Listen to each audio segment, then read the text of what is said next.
আসসালামু আলাইকুম। কেমন আছেন প্রিয় ভিউয়ার্স? আশা করি সবাই ভালো আছেন।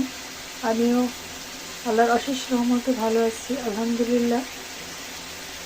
এই যে মাছ ভুনা করতেছি, কই মাছ আর কালীবাউস মাছ মিক্স করে টমেটো দিয়েছি। ভুনা শেষের পথে। এখন একটু আমি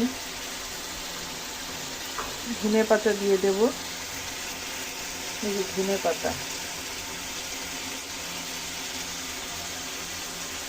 ছড়াতে পারলাম না ঠিকঠাক মতো,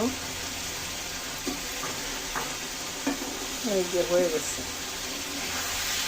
ধনে পাতাটা একটু মিশাই দেব, কাঁচা কাঁচা রাখবো না।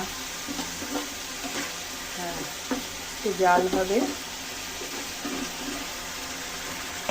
তো সবাই ভালো থাকবেন। আসসালামু আলাইকুম, আল্লাহ হাফেজ।